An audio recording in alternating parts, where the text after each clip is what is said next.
Welcome, ladies and gentlemen, and welcome all of you back to an all-new reaction and review. You want to know the last time I actually did a movie review, ladies and gentlemen? I think it was Dread, and I'm pretty sure it was nearly 2 months ago. So, about 7 weeks later, we are finally doing a new reaction and review movie. And tonight, ladies and gentlemen, we are taking a look at a movie from 2008, and that movie is The Hurt Locker. Now, let me tell you exactly, because I've wanted to see this movie for years as well, just like Last King of Scotland. And I'm going to tell you exactly what brought this idea back into mind to finally sit down and watch this in the first place. It was all because of some fuck up on WatchMojo.com. I'll tell you the story because there may be some people who might remember this as well. One day, I think it was like 2017, maybe late 2016. But WatchMojo uploaded early in the morning a video called Top 10 Anime MILFs. And listen, I know fine well, myself included, there's a bit of a fan base out there of people who like that stuff. But the entire comment section was an absolute riot of, really, we're doing this? Why exactly? Why do we need to do a list based on something like this? This just seems like, really? Because that was the theme throughout the entire comment section. It was like, so what? They're not real people. And I don't know whether this is just because the voices of the people who were not fans of anime or just didn't see the appeal in the list altogether. Because there are many people in anime who don't really see the appeal of, like, fantasizing or pinning up, you know, MILFs and all that.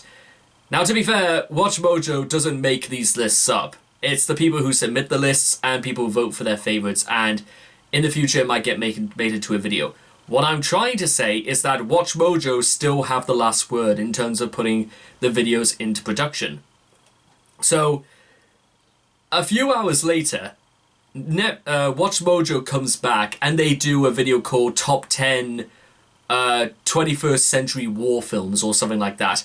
And everybody, and there was one person I saw in the comment section that went, okay, well, this makes a change for the MILF video you did this morning. He knew. That guy knew they probably did this because there was a bit of backlash and WatchMojo didn't want to lose face almost immediately, and they went back and made a more, I don't want to say more serious sort of video, but something a little bit more astute, you might say. But what's even more interesting, ladies and gentlemen, is that this is a movie that was directed by Catherine. What was it? Catherine. Catherine Bigelow. I just wanted to make sure I got that right. Now, as far as I'm concerned, Catherine Bigelow has done a variety of different films over the years.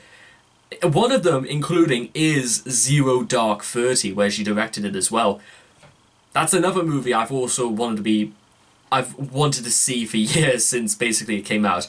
For those who don't know, Zero Dark 30 is the dramatization of the last days of Osama bin Laden, who would have been killed, who would have been executed at 12:30 at about 10 years ago and a few months to this day.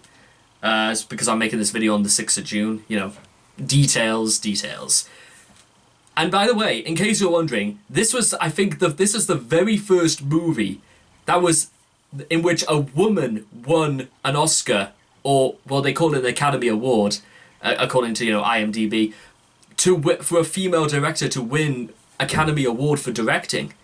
Now, say what you want to about, you know, the quality of films and that get made nowadays, that get, you know, Academy Awards and all that, but you have to remember that's a remarkable achievement in cinema. Don't get me wrong, ladies and gentlemen. They don't just give stuff like that out. So I thought the time seemed right, and I think I've been sitting on this also for a little bit too long. Not just this movie, but also wanted to make these videos on Sunday nights again. So I think it is all time to put this to rest. So if you guys want to check out the movie for yourselves, I'm actually watching this on Netflix. You may be interested to know. So it's time to kick back, relax, and check out The Hurt Locker.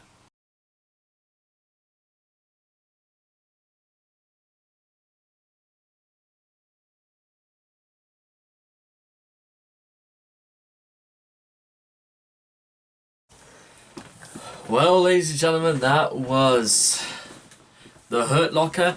Let me just shut that off there. And, right, ladies and gentlemen, now, when I said earlier that Catherine Bigelow was, I said, the first woman in history to receive award for Best Director with The Hurt Locker, you might find that a little bit surprising, actually, compared to what The Hurt Locker is about.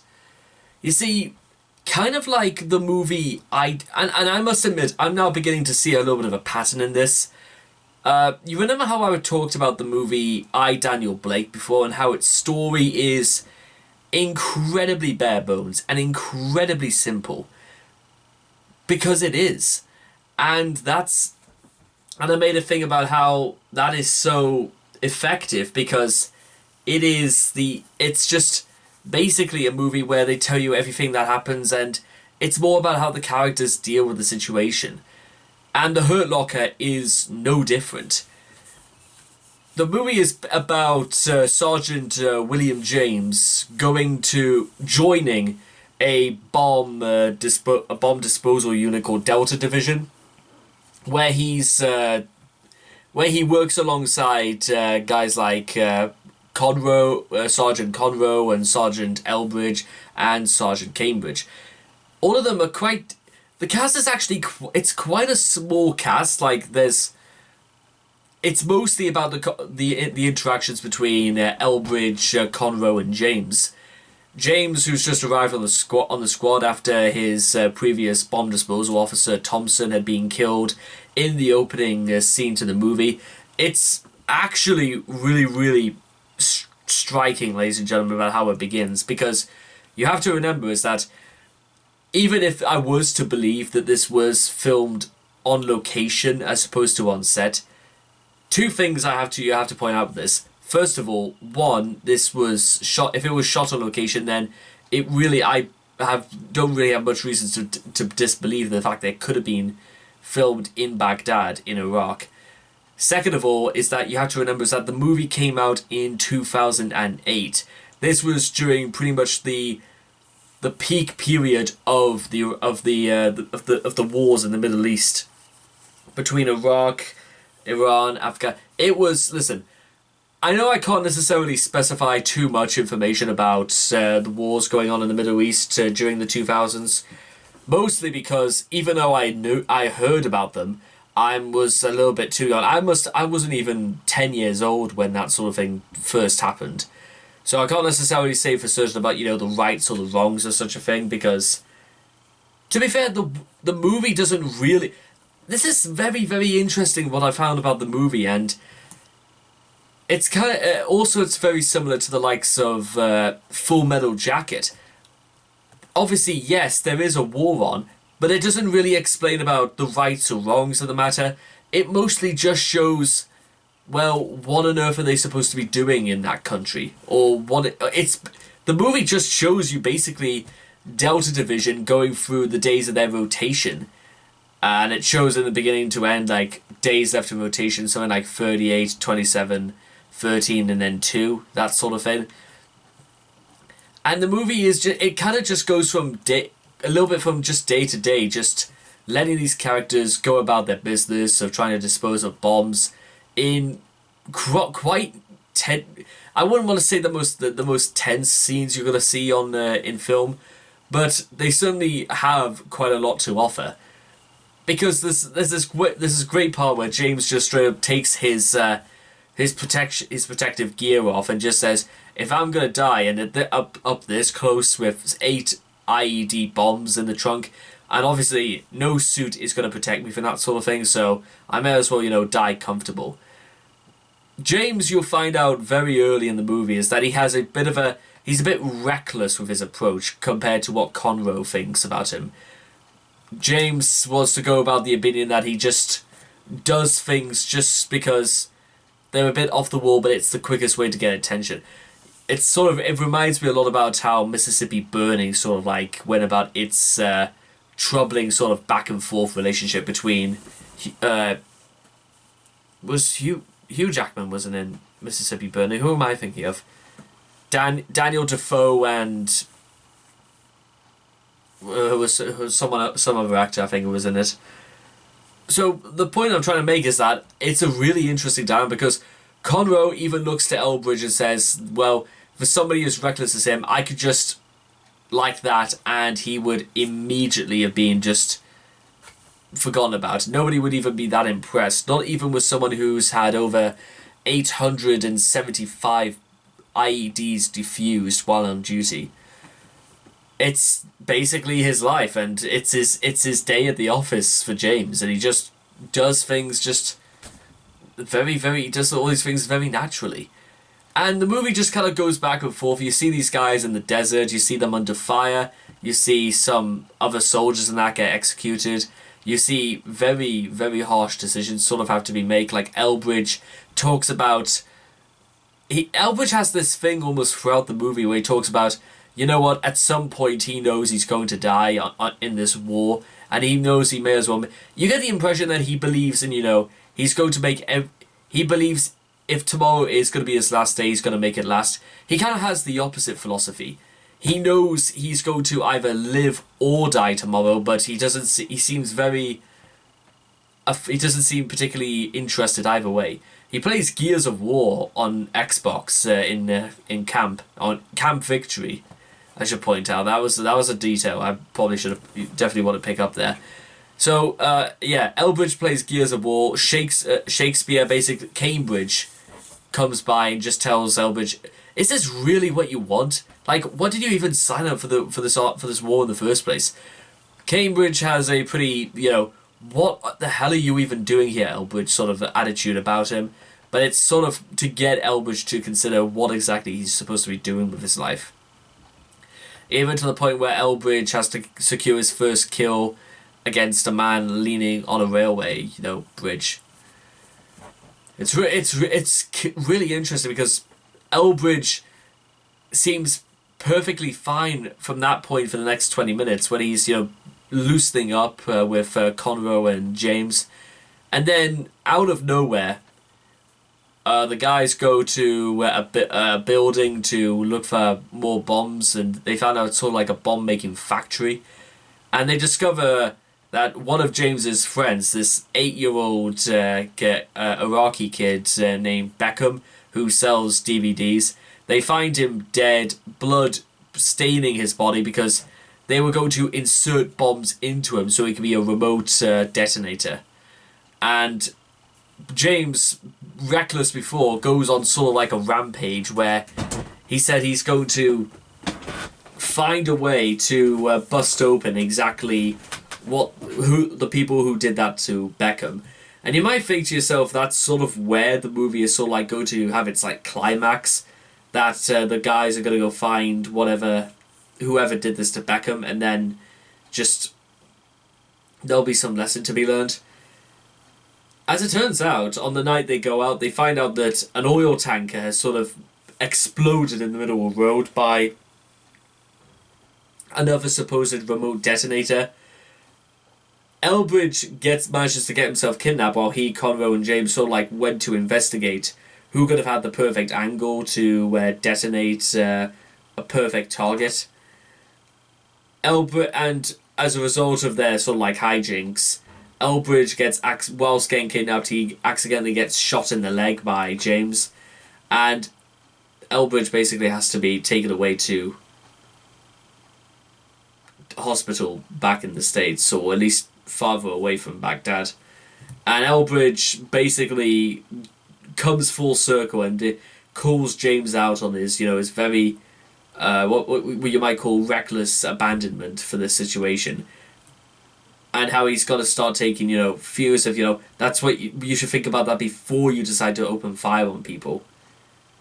So, when it comes to 2 days left in, Delta rotation, they come across a man who's been, forced within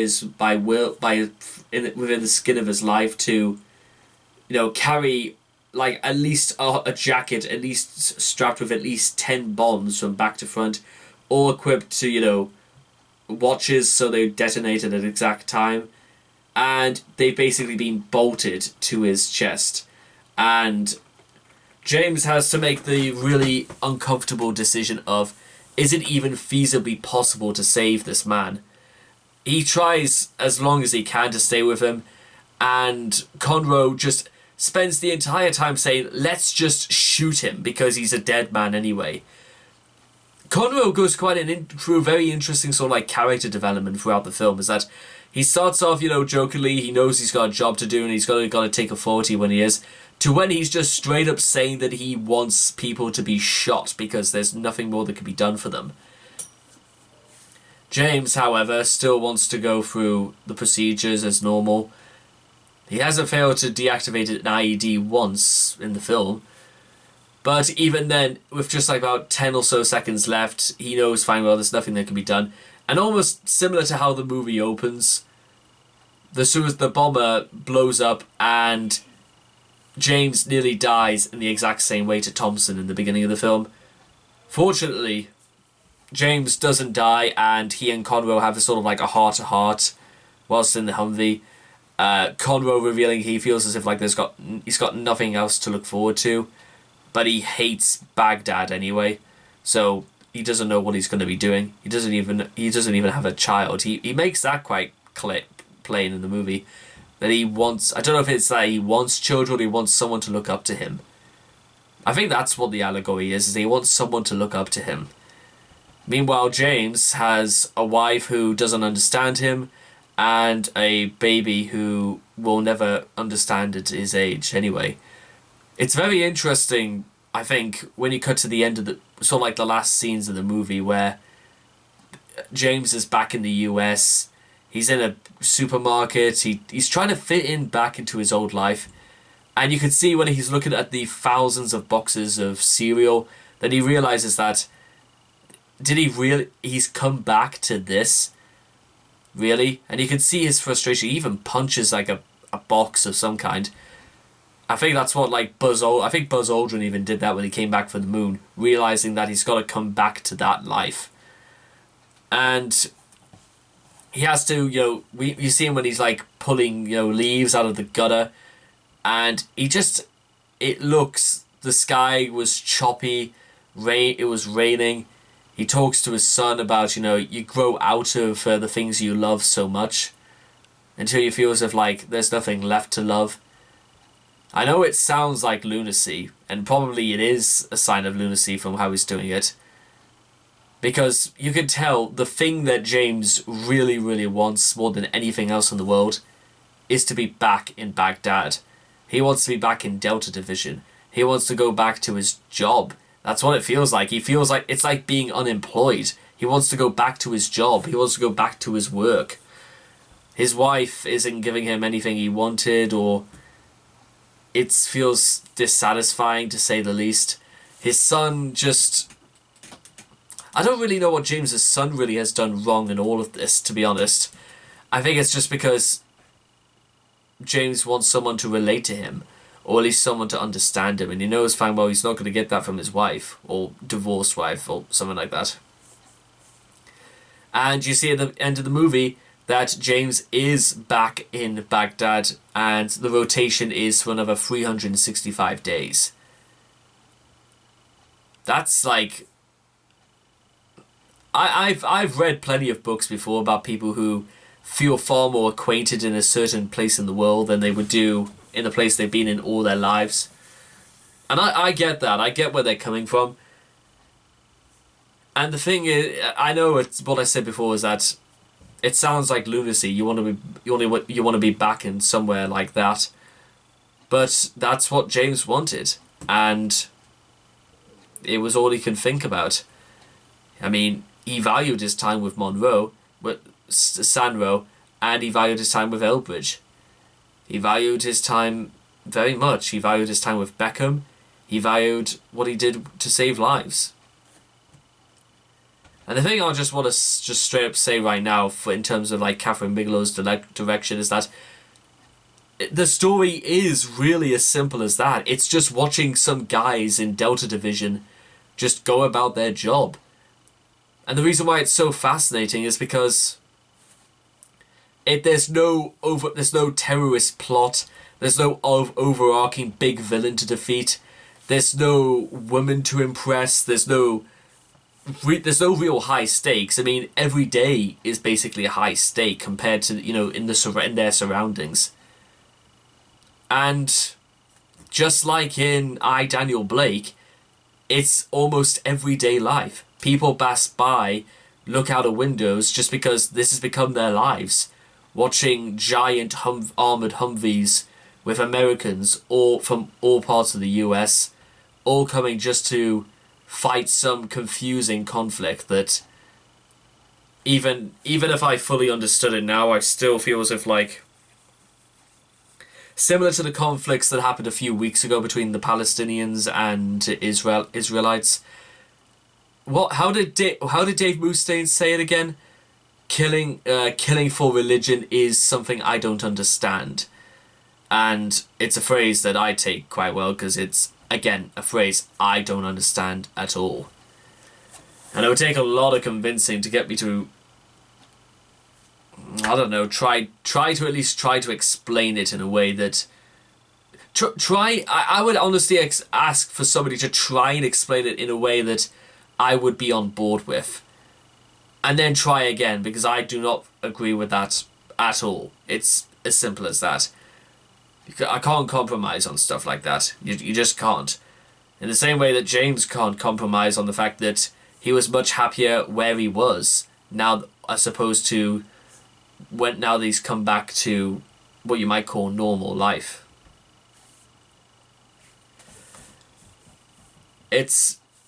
I know fine well there'll probably be thousands of people, veterans from the Iraq conflict. Maybe some of them are watching this video right now. Maybe they're not from the Iraq conflict. Maybe they were from, I don't know, from the Falkland Islands conflicts. Maybe they were from the conflicts happening during the 2010 Syrian civil war. There could be people who've been in the army just serving longer than that.